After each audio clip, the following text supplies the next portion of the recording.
Oh my god. So I started watching The Dragon Prince. Oh my goodness. Wow. Okay. Wow. I mean, at first that title it seemed so Lord of the Ringies, and I was never a fan of Lord of the Rings. I thought it was boring and just too, old world elves and knights kind of jazz. I don't care for that kind of stuff. I mean, I love magic, but bleh. But no, okay, it's made by the same people who made a little show called Avatar: The Last Airbender. And yeah, in case you've never seen the show, shame on you. It's one of the most epic and beautifully done television series that has been made, maybe ever.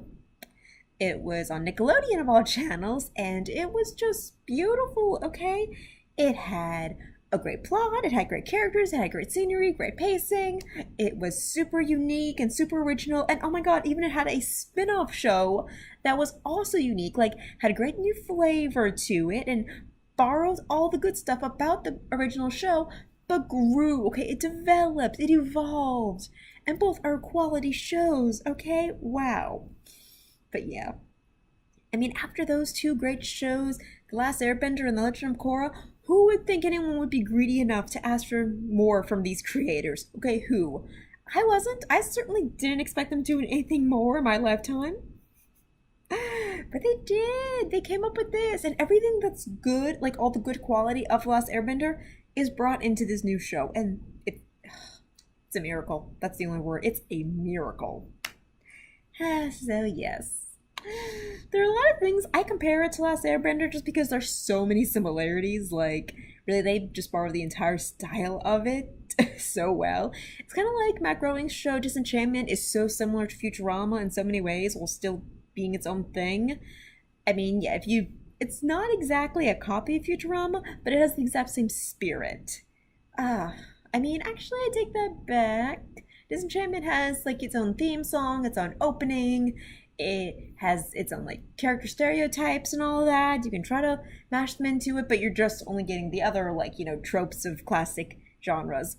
But anyway, they're using a lot of elements that people will feel like they'll remember when watching Lost Airbender, and I'm accepting that because, oh my goodness, I'm just enjoying it so much. I'm enjoying the world building up, and I'm enjoying these characters. I'm enjoying the look of it so much. The flavor, oh my goodness, succulent. Ugh. Okay, so in this world, it's a bit simpler. Okay, with Last Airbender, you got like the four kind of kingdoms, the four different nations. In this one, you basically have the world split in half. Okay, with humans versus every other magical creature in the world.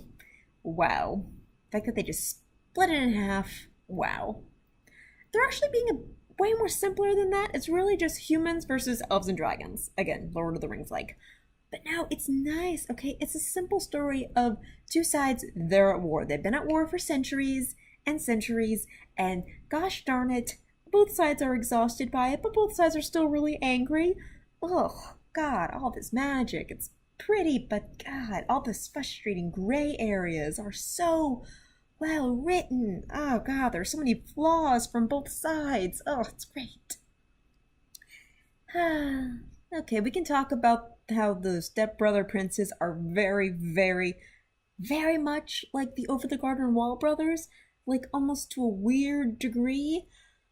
But no, I'd rather just talk about Rayla, okay? The elfin assassin. Oh my goodness. Oh, God.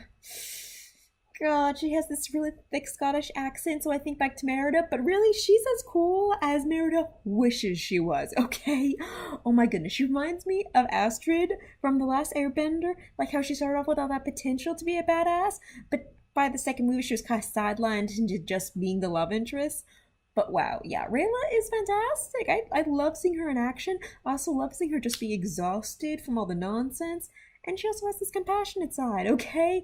Like, her main job is dragging along these easily distracted, been in a castle their whole life princes and trying to get them from point A to point B while also dealing with her own stuff, okay?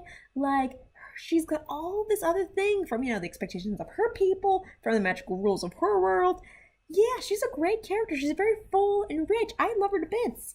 Oh god, like I'm waiting for season 2 just so I can learn more about her and her world, because Right now, she's walking through all these human cities and she's hiding and people hate her. Like, it's just like this really obviously cruel prejudice.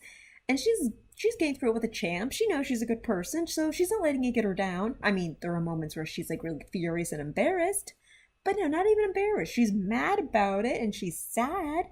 But yeah, as long as her friends are on her side, then yeah, she'll be okay. Hell, as long as she has herself to depend on, she'll be okay. Yeah, good. She's like this tough chick without being annoyingly like brutal, you know? Like she's not trying to prove anything. She's just trying to get through it, okay? She's just like getting through point A to point B. And she's not like annoyingly flatly serious. It's just more of, oh, okay, let's all see the better side of this and don't waste time fluffing it, just get through it. And that's very delightful in a character. And again, the princes, well, yeah, very much they're like Wirt and God, what's the name of the little brother? Greg? Yeah, okay. Little Greg, I mean, Ezram is a sweetheart. He loves animals, okay? He's cute. He mostly is just there to do cute stuff. I mean, he doesn't have any powers except for his incredible compassion and just being cute right now.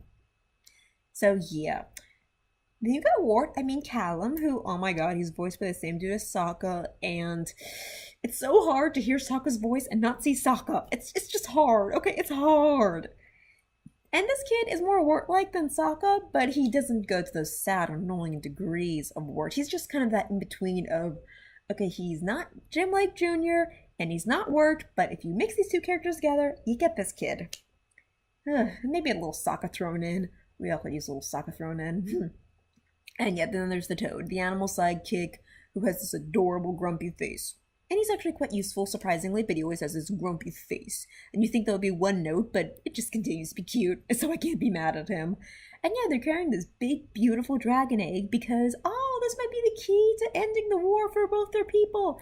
They seem both adults, because all the characters are teenagers, of course. All of the adults in their show are just angry, and they're fighting, and they're killing, and they're both sides are sick of it. The kids are the only ones doing something about it, like really wanting to stop it instead of let's keep killing. So yeah, they're trying to bring the egg, and yeah, it's another road trip kind of show. But like Avatar, each new like little community and funny nature aspect has some charm to it, has some uniqueness that really stands out and makes each episode special. So yeah, I appreciate that. Let's see. Not much of the magical stuff. Right now we're just in the human world. It's gonna be like each season of Avatar, where one like continent at a time. I cannot wait. Yeah, but anyway. Let's see, back to the Prince's Kingdoms. It was really cool that their daddy was a black guy, okay? And not just a randomly, he's kind of brown dude. He is actually a flat-nosed, wears dreadlocks, black man. That's so cool. Okay, it's one thing to have random black people standing in the corners of movies, but to actually have one as a usable and important main character is cool. Okay, yay. And yeah, the guy comes off as kind of shrewd, but also kind of playful. So yeah, you have reason to like him, and you have reasons to think that he's kind of an arrogant old dude. So yeah, but he loves his kids, and that was sweet. His royal vizier, aka the Jafar-like character, and god, they're not even pretending that he's not the Jafar character. Dude knows black magic, and before the king was cool with it, but now in his old age, he's kind of getting sick of it, and the king's not even old, he's, I don't know, adult, middle-aged, but still he's tired of all the magician's tricks and all that. So, of course, the magician is trying to take his throne and all that, but you gotta give him credit. He's not like making sarcastic comments under his breath. He's way more mature than so many other villains I've seen in years. So credit to that. He's at least a cool dude about it. But yeah, he's also a dad, of course, because, God, if it's not a family drama, what's the point? But his kids are interesting, okay? His son is like the obvious jock dude and also captain of the guard. And he's not like a totally flat jock. I mean, he's kind of dumb and just likes that he's strong. But there's also this thing where he cares about his kingdom and protecting it. He kind of teases the other prince dude, but he would defend him because he considers him a friend. So, yes, he's a likable guy. He's a passable guy. He's a little whiny, but he could be so much whinier. They did a good amount of whiny, annoying brat with him. They gave the just amount of right brattiness. Oh, God. And then there's his sister, Claudia, who's absolutely precious without being too cutesy. She's a mage and she's learning dark magic from her dad, but there's something more sincere about Claudia where, she's not like this goth girl laughing and hating everybody. She's not really a Meg or an Azula. She's more like this cheerful goth who, is totally content with her life and doesn't really see her dark powers as evil, just more of cool ability. She's happy to learn, she's cool with learning more, she likes her prince friends, and she likes serving her dad. Like, she's always on his side. She's kind of a daddy's girl. She's not like annoying and whiny like this character so could easily be. It's just more of she's a soldier who thinks she's doing the right thing.